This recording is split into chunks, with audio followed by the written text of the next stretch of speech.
Welcome to the Mo Better Business Show, which is a journey into Black business. My name is Tahir Jones, and today our featured guest is Demetrius Curry.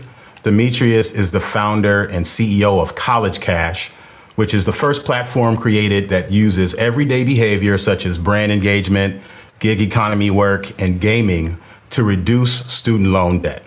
And with us as well is JP Grace. JP is a VC and experienced investor, and he's going to be our panelist today for our discussion, and he'll come in at the latter part of the discussion. But what we're discussing is raising capital, particularly as a Black or underrepresented founder, is challenging, as we all know. But something that isn't often mentioned is that these founders, these Black founders, often all have a very similar pedigree to our European or other counterparts. They've gone to Stanford, they've graduated from Harvard, Princeton, Yale.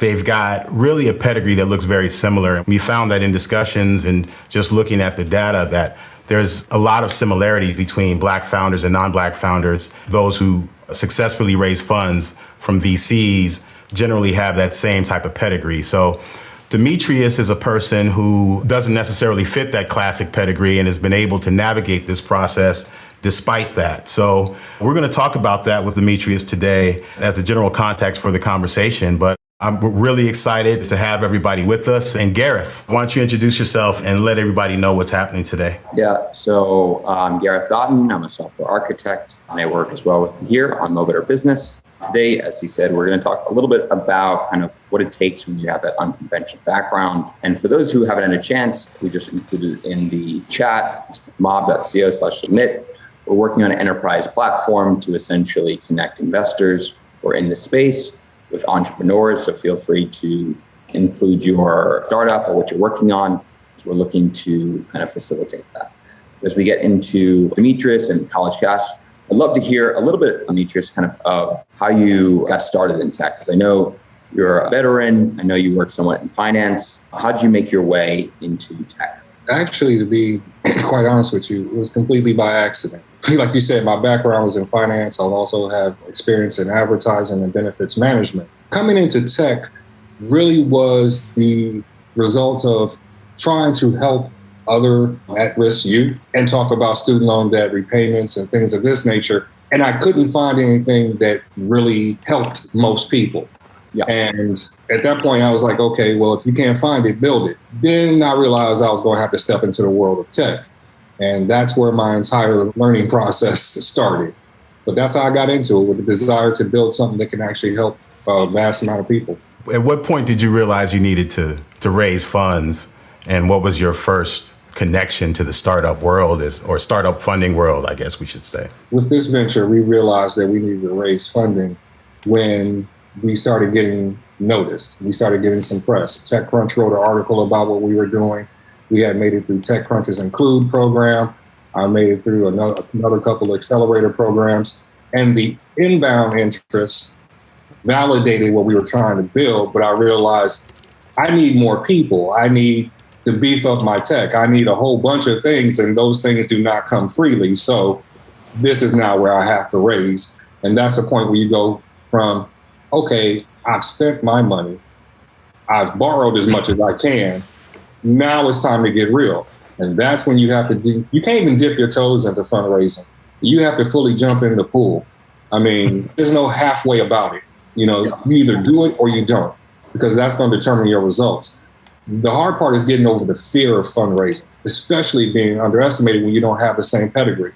Because when you get in tech, you see the stories. You see the prominent ones that are in TechCrunch and other, Medium. Oh, this company raised 5 million, 10 million, free product. And you're like, oh my, I can't do this. But then you realize that you can, but you have to get past that fear, because the first thing we want to do is discount ourselves because we didn't come out of Stanford. We didn't come out of one of the Ivies or elite institutions. And the problem is we don't see people like us actually raise. So it becomes even more daunting, because I didn't have anybody to go talk to that raised anything. Yeah. So it's a lonely journey when you start. That's why I say you can't halfway this. You have to just jump all the way in the pool and determine there's no sinking. You have to swim. Yeah. But you got to do it Yeah. So kind of going back to a little bit of those early days, can you tell us, you saw these headlines, we all see these things that kind of are intimidating to look at. Who's the first person in tech, if you can remember, who's the first person in the whole world of like the VC tech world that you reached out to say, help me kind of demystify this whole thing?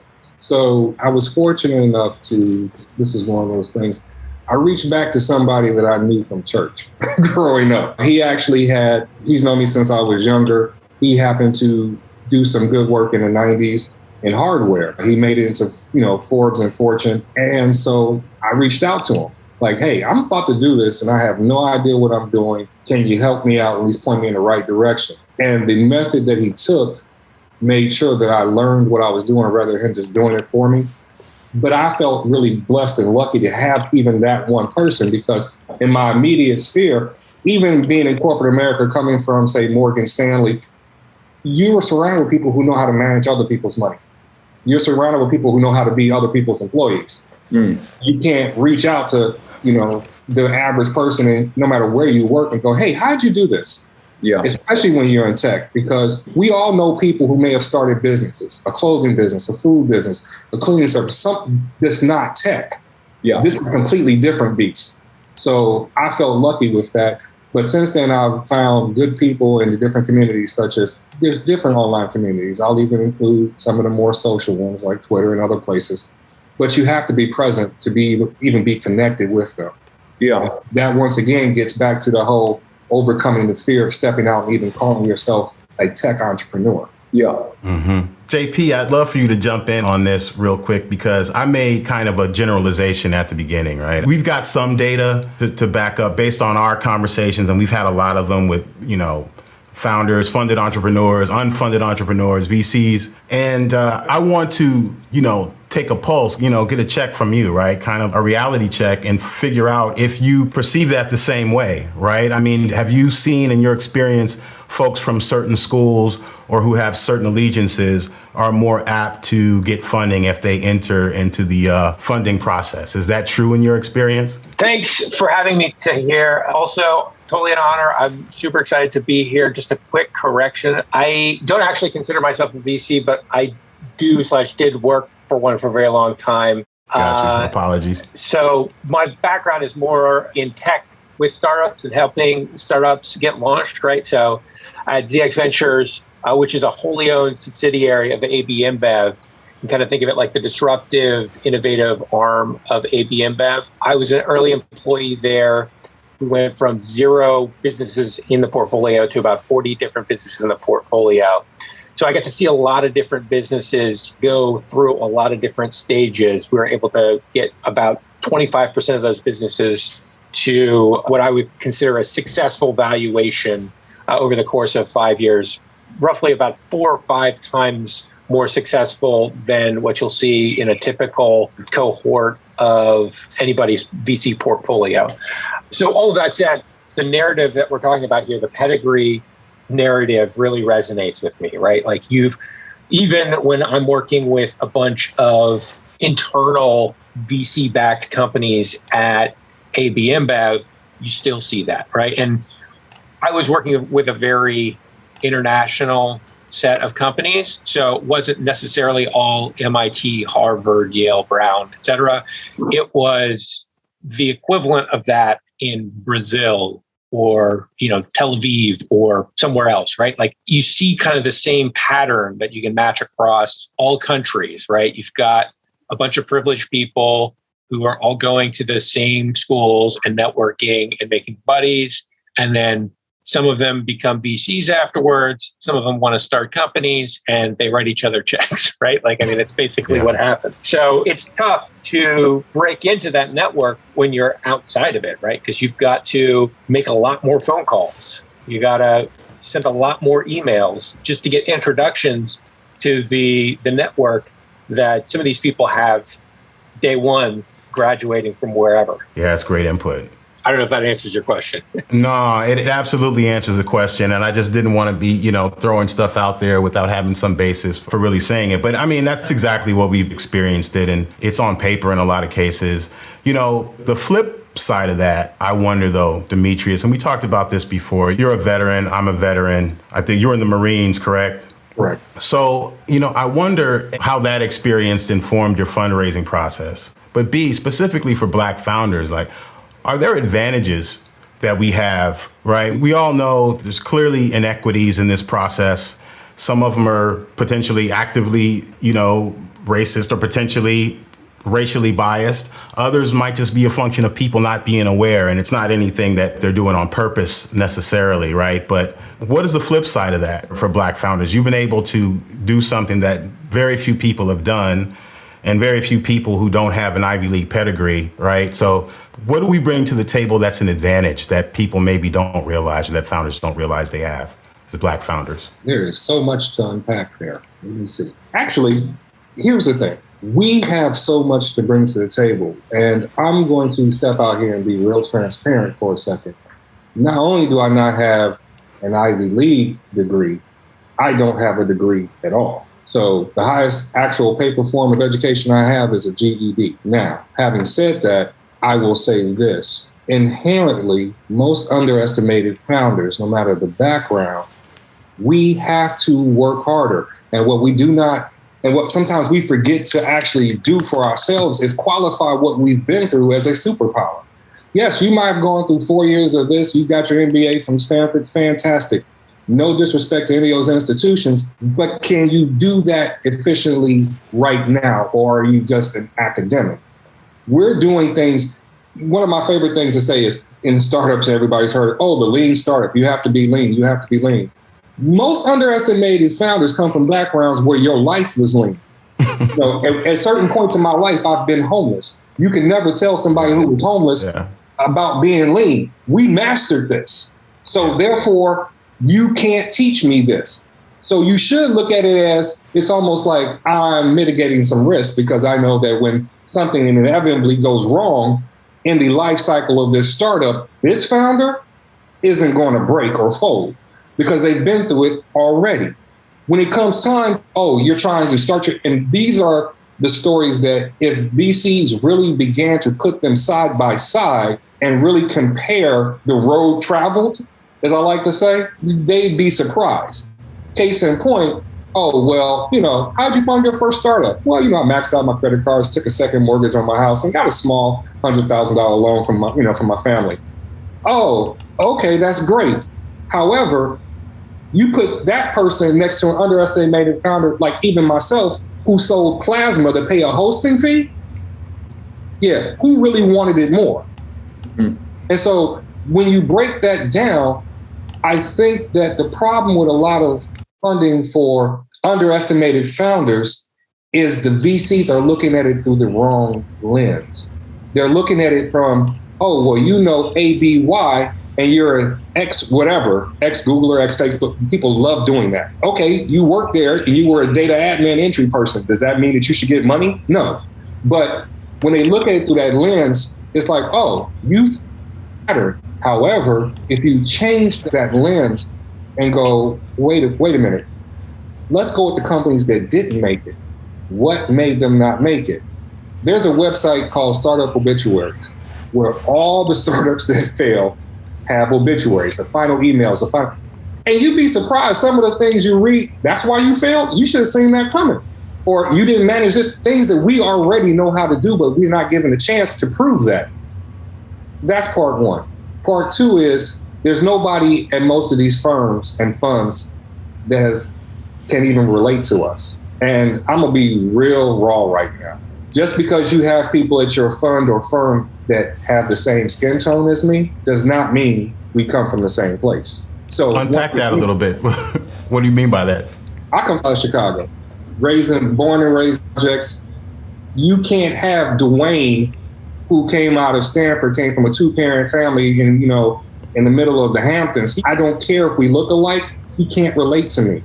And that's the problem that a lot of funds do, because they think having that person means that they can relate. No, you still can't relate. So you're still not looking at me through the right lens, because even Dwayne is looking at me through the same lens of his experience. So I think that a better effort needs to be made Because I'm a good one for analogies and metaphors. If I want to open an Italian restaurant in my neighborhood and I don't know how to speak Italian or cook Italian, I should probably hire somebody that does, right? They're not doing that. And so they're missing opportunities. How many, if you look at just the longevity of the businesses that we're forced to do by ourselves without funding, look at the life cycle of those companies. Yeah, we may end up being lifestyle businesses that generate 1 to 5 million a year, but we're around and we stick around because we know how to make it through those hard times. They're not looking at that. So I'll leave that there for a second, but that's part of the issue. And that's part of the adversity. There's nobody to talk to us that understands what we've been through. So nobody does. Very interesting. The flip side of that, though, is if, playing devil's advocate, it's the founders are the ones asking for the money, right? So are there things the founders aren't doing, Black founders in particular aren't doing that they could do? Is there knowledge that you wish you would have had just about the fundraising process where some of it might be on us? Where do we have control of this? What can we master and control? Where can we control our destiny as far as that goes, Demetrius? So in the spirit of being fair, yes, I will say there's founders of all underestimated, overestimated privilege. There's founders that just mess up along the way and don't do enough of whatever. Yes, there are. However, I would say with us are the things that we don't do, probably because we don't have the resources to do them. I mean, thankfully, over the past few years, especially last year, I've seen more Black founders, more Latino founders that are learning that, hey, I can go online and learn anything I need to learn. And they are doing it. I've seen founders that didn't know the first thing about business. Now they're already, they're launched, they have customers because they went online, they Googled everything they need. They started following programs like yours and other ones. And so now we're evening that. So I can't say there's something we should be doing better, but I think one of the things we should be doing as underestimated founders is not feeling apologetic with having some hubris about what we've gone through to get here. We tend to sometimes want to tone it down because we don't want to seem cocky or arrogant. Yeah. Most of the time, we have a right to be because and I've told even some VCs I've sat with, I went through more to get this single meeting with you than most of the other people that you're meeting. So forgive me if I have a I made it kind of mentality because I did, even to get this meeting. So I think that also needs to be recognized, but I think we should be able to stick our chest out and hold our heads up at, a lot of things we have to go through. There's going through accelerator programs, incubators, or being denied by them repeatedly and continuing to keep going while you're still trying to pay, especially in the underestimated community. We often have many plates we're juggling at the same time. We can't just, I'm going to take 6 months off, go focus on my startups. I got rainy day fund. No, we don't have that. So we're doing this, staying up till 3, 4 in the morning, writing business plans, working on pitch decks, utilizing every resource we can, leveraging everything we can, robbing Peter to pay Paul, just to put that good front up and actually be there. And I love, just like like Brooke said, it's always raining for us. So we don't have a rainy day fund. So I think, honestly, if one thing we could do better, it would be, one, embrace your strengths. Embrace your road travel. Don't hold your head down. And the second one was really important is collaborate. Community is everything. I try to help other founders just because I know this struggle. That's what's needed. Not the whole, I got mine, you get yours, but hey, you know what? You got a really great pitch deck. Oh, really? Yeah. You want me to tell you how I did it? Or, yeah, I can help you with yours.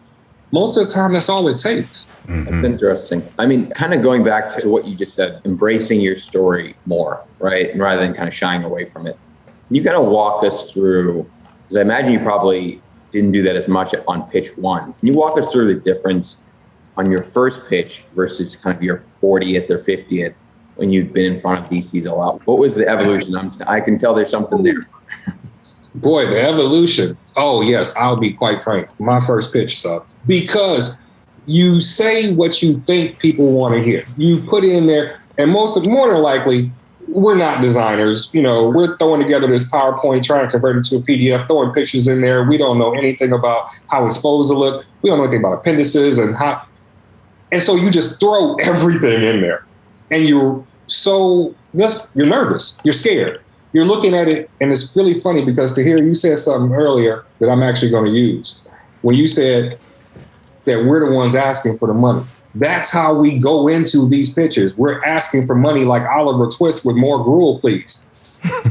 So here's the difference between pitch 1 and pitch 40, Gareth, or in my case, 75, 102. It might be one of those. But anyway, yeah. The difference is a small mentality change of, I'm not asking you for money. I'm bringing you something that has true value and giving you the opportunity to be a part of it. That's it.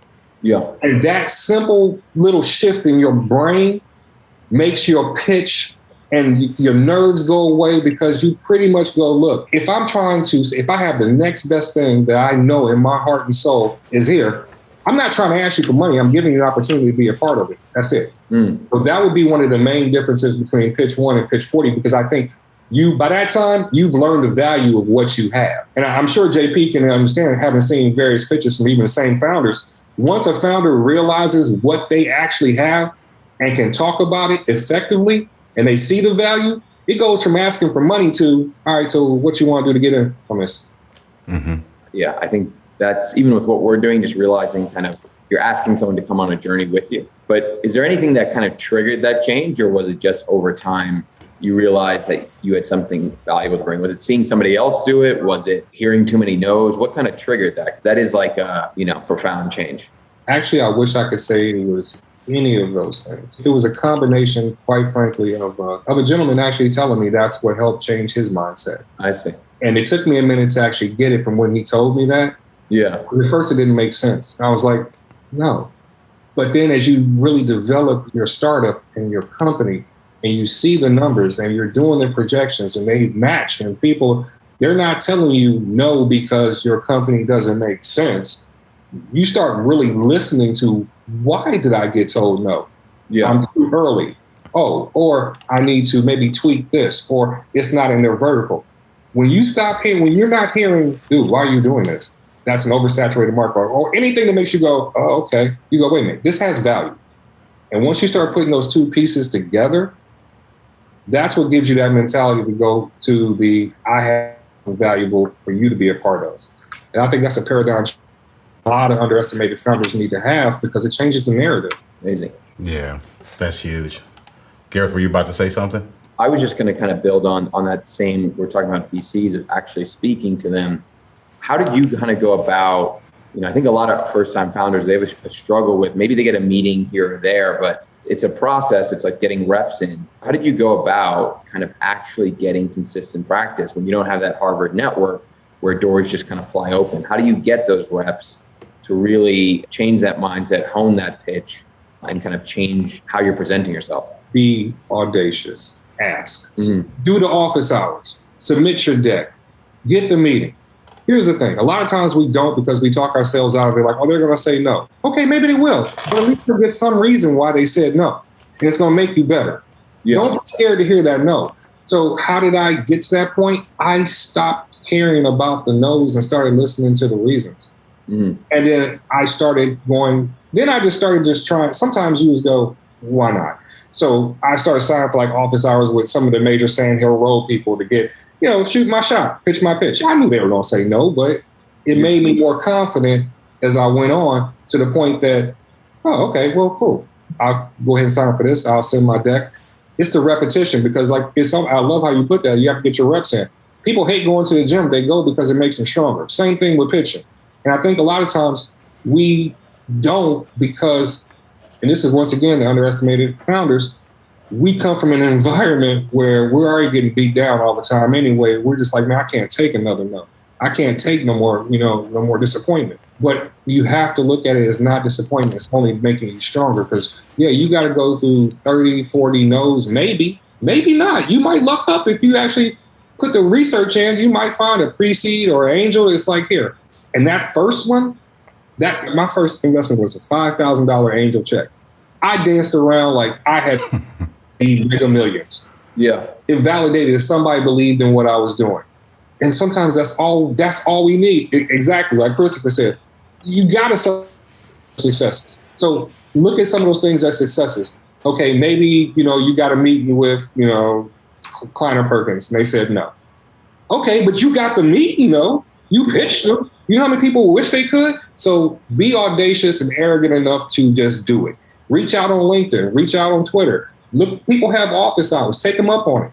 Even if you feel you're not ready, at least try, because it's going to make you better. I'll just pile on one thing there. A lot of these bigger VCs also have such a great process around like trying to make sure that somebody's successful. You'll learn so much in the process of pitching to them. You'll be able to pitch better, not to the big ones, but the smaller ones as well, because you're going to be taking meetings constantly with all kinds of different people. And the process of just going through and doing that and listening to the feedback that all the people that are prepping you for that meeting, they're telling you how to be more successful at the pitch before you even get to the pitch. Listen to that. It's totally an undervalued thing that is super, super valuable. That's amazing. And we keep hearing that over and over. Like Garreth and I hear that all the time from the investors. Is one thing that founders often miss out on is the investors will provide notes and feedback and the founders don't act on it. And Demetrius, like one of the things that I hear over and over again when we talk that's echoed is you are getting feedback and advice, but then acting on it. And I'd like to unpack that a little bit and figure out, how did you demonstrate that you were listening and applying the advice that you were being given during that process? And how much did that help you? It helped me a great deal. But the first step in that was something that we talk about as founders, which is remove your pride and ego from the equation. Because yes, this is your baby. This is your idea. This is your personal unicorn or dragon, whatever you want to call it. However, be open to the suggestions, especially when you're sitting in front of people. And I don't want to say who are smarter than you, because that's not the case, but who may have more experience in the vertical and industry you're trying to get into. If I want to be a race car driver, I'm going to listen to somebody from the Ferrari family. Cool. Word. You might want to take that same effect. Now, once you start doing that, you don't have to do everything, but just make little small changes. And then you'll start seeing, okay, I can tweak this, I can move this. And you will have to have some discernment as far as what to listen to and what not to, because everybody's looking at it from their own personal experience and bias. And they want to be helpful, but it's from their, so you're able to take some things. And even if you're just like, and this is one thing I have learned early, have a poker face. Be able to say, thank you, I'll take that in consideration. I appreciate that insight. Because too often, we don't do that. And then even following up with an email, even if you're not going to take up on a suggestion or their offer, you can still send an email, appreciate the insight that you provided today. You would be surprised how much that will help you later. The follow-up game is something that most people need to learn. Yeah. If you get a meeting, even if they say no, thank them.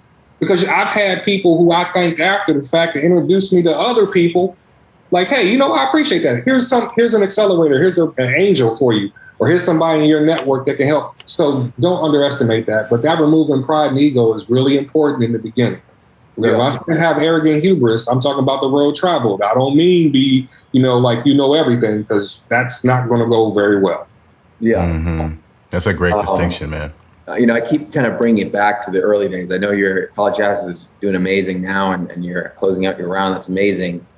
Can we talk about the beginning, though? When we mentioned pitch 1, pitch 40.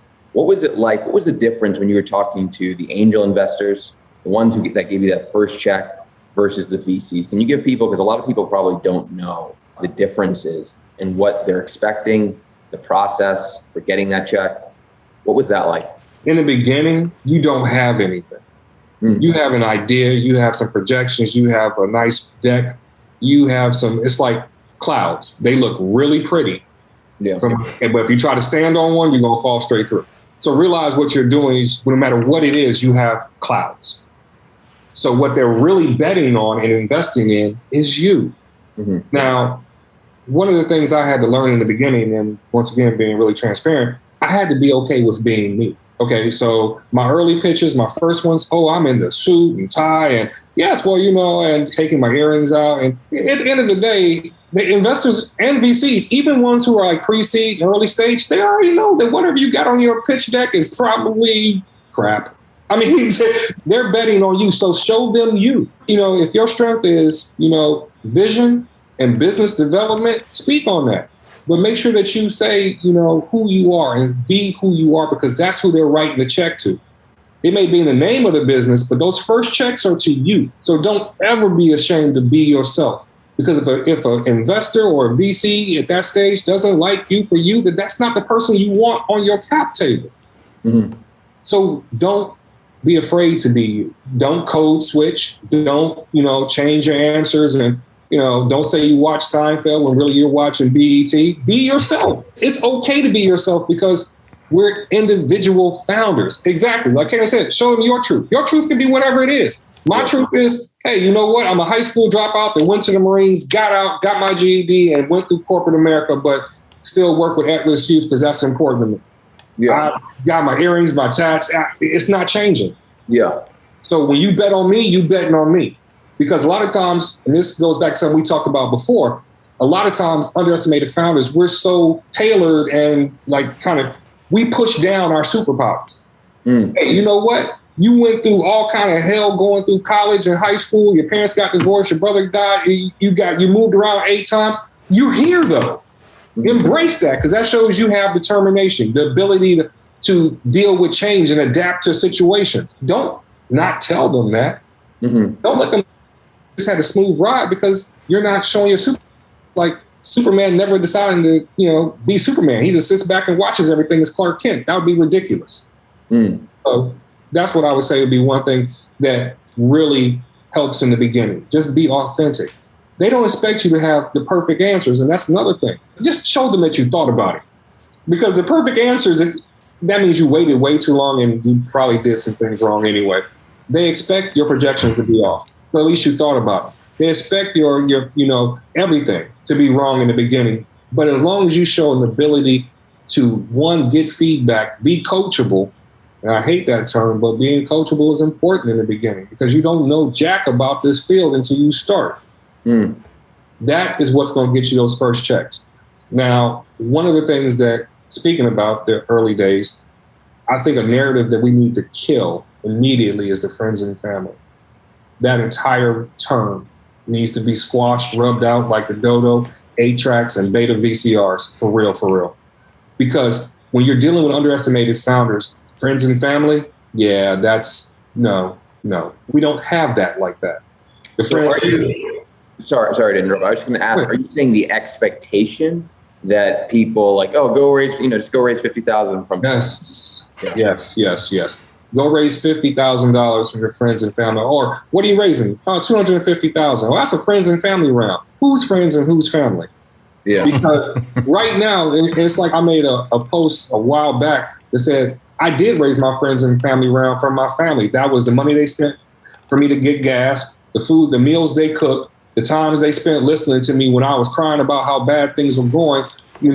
Hey, my mom paying my car payment. Stuff like that was my friends and family round. They did their part.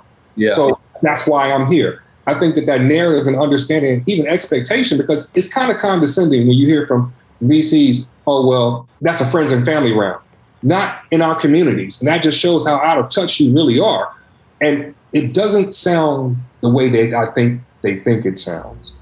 So I think that as far as dealing with underestimated founders just needs to be stricken from the record and never being mentioned again. Because if you look at the average amount of debt in underestimated communities, where are we supposed to pull it from? Second mortgages, most of us don't have equity in our homes if we are lucky enough to have a home. Credit cards, we're already maxed out. Matter of fact, the reason I even did this company is because student loan debt affects underestimated communities disproportionately than anybody else. So if you have an underestimated founder who happened to graduate from college, they probably don't have a friends and family round because it was already used to help pay for the college. Mm-hmm. So yeah, I'm with you on it. I'm from the flip side of it, from their perspective, right? What can you do then to de-risk it for them? If they're looking at it from the perspective of, we don't want to be the first money in here, is it to go to more angel investors first? If there is no friends and family, is it give them more favorable terms? What would you suggest that someone does in that position when they're viewing it from the perspective of, we don't want to be the first money in or risk them out this early? Well, there's a number of options. That's really a good question, Gareth, because, when you look at it like that, we hear the success stories, we hear all the big name VC firms and everything else. There's other options. Yes, of course, there's crowdfunding. There's angel investors. There's many angel investor syndicates and lists out there you can be a part of. The communities you can join for angels who are looking for smaller check sizes they can write 5,000, 10,000. Don't be afraid if you're trying to raise 100,000. If you got to go to 5, 10, or even 20 angels, whatever, make what you have to have happen. Also, don't overlook certain incubators and accelerators. Apply for those as well. And Tahir, I see you smiling when you saw how I said some. Also vet those programs as well, because there's something that's come up in the past, I'll say really outside of the past year, is the whole pay us to pitch and pay us to be a part of our incubator thing. Avoid those at all costs. But really reach out to other founders, reach out to communities that are online. Like I said, the angels, there's accelerators, there's incubators, there's grants.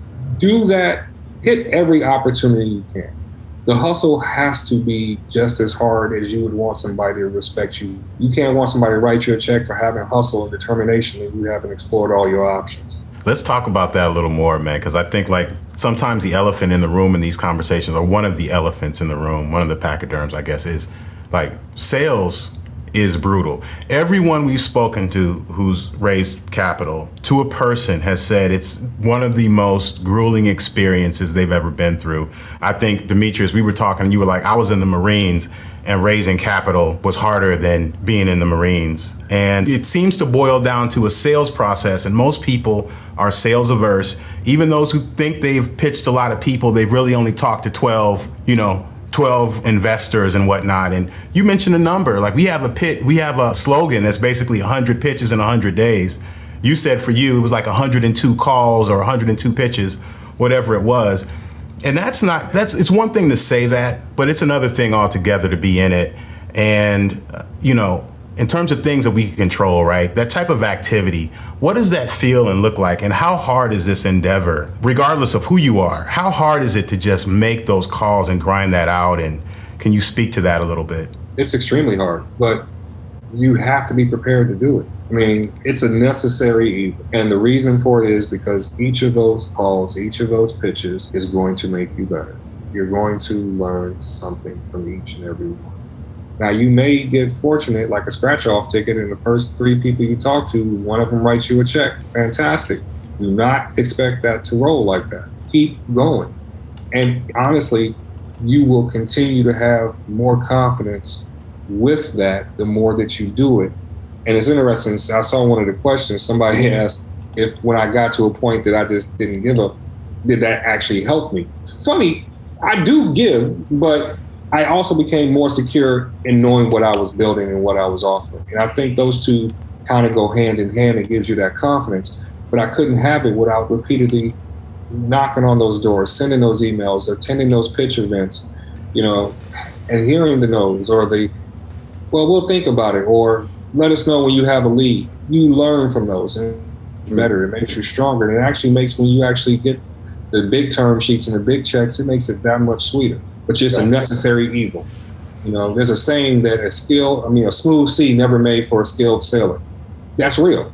The only way you can become a good sailor is by going through rough seas. So embrace that, embrace the suck, as we used to say in the military, and just go for it knowing this. I'm gonna use another example. Mike Tyson always say everybody got punched in the face. A lot of founders they're not ready to get punched in the face. Be prepared to get punched in the face a lot. Train for it. And then you can be like Tyson, and it's like, time. Okay, cool. On to the next one. I've had 4 or 5 no's in one day and still had to put on a good face for the next Zoom call because I couldn't let those affect me. And guess what? Then I got the yes that I need. That's what's up. You got to.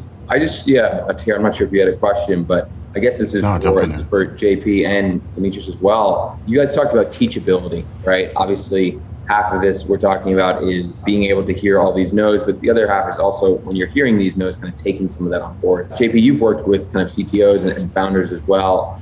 Can you kind of tell us a little bit about that balance of being teachable but still being confident? What are the best ones that you've seen do?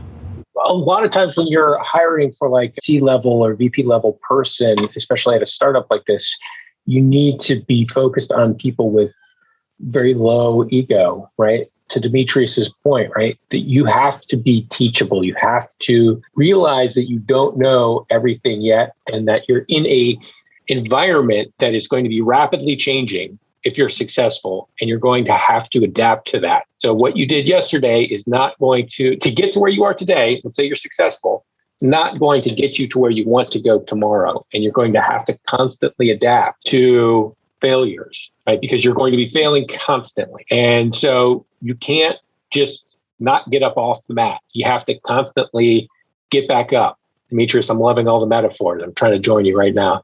But it's important. You have to be teachable. You have to have a strong desire to learn. When I'm hiring somebody at that level, one of the biggest things I'm interviewing for is somebody that is passionate about learning, that is a lifelong learner, right? Because that doesn't require any kind of special pedigree. That requires just that the person has a desire and a passion about learning new things, and is curious about the world around them. And that I find correlates highly with people who are successful at an executive level within a startup, because you have to be constantly learning. It's funny when JP said that, oh yeah, because you're going to mess up. You're going to mess up hard. You're going to mess up in so many different ways, and you're going to have to not only be able to deal with it, you're going to have to learn one major thing that's going to keep you motivated, and it's not to kick your own ass, because you're going to make these mistakes. My legal team, the first thing they said, because I was so frustrated because I had messed up documents. I had done everything just backwards. I'm Googling, looking at templates. They were like, and I was so frustrated on my first call with them. And DLA was like, you can't be mad at yourself for not being a lawyer. Oh, okay. So understand, you're going to make mistakes. You're going to pay people too much. You're going to pay people who don't do their job. You're going to mess up stuff. Learn from it and continue. One of the things I think we need to be okay with is being okay making mistakes. Just try not to make the same mistake twice. Yeah, not aiming for perfection or not expecting perfection all the time. Exactly. And that also goes with our initial products. And Gareth, that's perfect, because you know that saying, when you launch your product, if you love it, you waited too long. Yeah. Get it out there, and as far as with sales, to hear you were talking about that, we got to be okay asking for the sales. Because sometimes you got to ask for the money and the sales at the same time. You're fundraising while you're trying to sell to show revenue to make people want to write you a check. So you're having to switch, and you got to be okay with hearing those, because you're going to get them from both sides, the investors and your potential clients. And you know what? Over here, it might be your family and friends. So be okay with that. Let's talk about family and friends. That's great advice. And family and friends, like being an entrepreneur and work-life balance, I think it's kind of a fallacy, to be frank, at a certain stage, right? I think it's kind of a fallacy, number one, but that's just me talking. You might have a different perspective and I want to hear it. But also, how do people start getting wonky on you when you start, once you start raising a little money, how do people change on you? What do you need to be prepared for as an entrepreneur? How does your success make other people potentially feel uncomfortable? Like, what have you experienced in that regard? And is that something to even be concerned about or preparing for? Yes. Haters. And yes, be concerned. So I do agree with you. There is a fallacy about work-life balance, especially in the early, very, very beginning. Only because, as I spoke on before, a lot of underestimated founders, we're coming from backgrounds and situations where we're probably working a job and trying to build our company at night, working on pitch decks until 2, 3 in the morning, learning how to do business plans, things of this nature, doing the pitch events at night after work, going somewhere for an in-person on the weekend. So in the beginning, there is no work-life balance. That's just try to maintain your sanity best you can. Find something that anchors you to reality and hold on to it. For me, it was at least one good cup of coffee a day. I had to do something. Now, as far as how your potential success can change, the first thing I would say is when you start raising money, tell nobody. Because friends and family, they'll see you as their friend and their family. And sometimes friends and family have a hard time understanding that, oh, you raised $200,000 for your company. Yay. So, hey, cuz, why don't you no, that's not my money. And they have a hard time understanding that. So sometimes you just find it better than trying to explain it. Just don't say anything. The company has, and that also goes back to how you title yourself. Not I raised money, the company raised money. It's like Brooke said, everybody's like, let me hold $5, let me hold $20. Let me hold some, or the, hey, can you put me on? And, can you put me on? Can you do this? And I've made a rule that I never hire anybody that I would feel bad about cussing out and firing later. So that excludes all of my family and my friends. And once I tell them that, it makes sense. Now, The other thing that you brought up is the whole, sometimes that can cause resentment and jealousy. And the term everybody uses is haters, and people will diminish your dream and try to rain on your parade. I got that a lot, but then I started changing how I looked at it. And this is just my own personal way I look at this. Everybody can't support what you're doing because everybody doesn't have the same vision you do. Some of your friends are going to want you to stay where you were stable because they don't want you to be homeless or not eat, or they don't want to hear that you don't have money to do anything because they want the best for you. Then other ones are like, hey, what worked for them? I have an uncle he's one of the top CFPs in the country. He's in that top 1% of CFPs. He writes the questions for the CFP exam. Yeah, he wasn't hearing the entrepreneur thing at the beginning. He's like, well, nephew, why don't you just, and it's not because he didn't believe in me, it's because he wanted the best and he wanted me to be stable. We hear the whole starving artist thing and starving actor, and when you hear your family's going to think that. That's one. The other one is your friends. Sometimes when you start doing things, I've learned that it subconsciously causes people to think about the things and opportunities they didn't take. And it's not that they aren't happy for you. It's just that seeing you follow your dream might remind them of the opportunities they didn't. So I don't get mad at people like that anymore. I just kind of go understand and keep going. So you got to be ready to deal with it. Because some of them, I mean, I've had girlfriends and fiancés in the past that, guess what? Oh, you raising money? Oh man, how'd the meeting go? Cool, so can we? No. And now in their mind, it's not that you can't use it, you just don't want to use it on them. So be prepared for that too, because it's going to happen. Very interesting. Yeah. Good advice. I feel like we got the whole journey. We got from the start, getting that first $5,000 check to somebody asking you for $5,000. So we got the whole journey. I love that. It's a real journey. I mean, it's a roller coaster, and I think that one thing that we should also talk about real fast on that, especially for underestimated founders and founders in general, from day zero to your first 100,000 in revenue or whatever you want to say, take care of your mental health. And that's why community is so important, because this is going to be, I saw somebody that said something in the chat about isolation. Correct, because it can be a very lonely place, especially if you're breaking a cycle in your community or your family. Nobody's going to understand what you're doing. Yeah. And, nobody's going to understand it. It's going to be lonely and you can't talk to anybody. And you're going to have to find people in the community, other founders, because your mental health is so important. You mentioned coffee. What else do you do to maintain yours that you can share with the group? Well, besides coffee, I am a gamer. So, get on the Xbox or PlayStation, but I also do martial arts and I go to the gym. So if I'm not over here at the dojo, then I'm at the gym. Or some days, since I'm here in Texas now, when it's not like 180s, I'll bike ride. So it just really depends. But, some days you don't want to do anything. Just find a good book. If you're working on one thing, find a good book that distracts you from that. Just separate from that reality, because that's part of your mental health. We're so geared to this whole hustle mentality that some of these people on social media, like the Garreth-ds and everybody else, promotes the whole 24/7 grind. If you're not grinding in your sleep, no, it's okay. Take a break, because you need that to keep this clear. You can't drive your car consistently without stopping. So what makes you think you can do it to your body and your mind?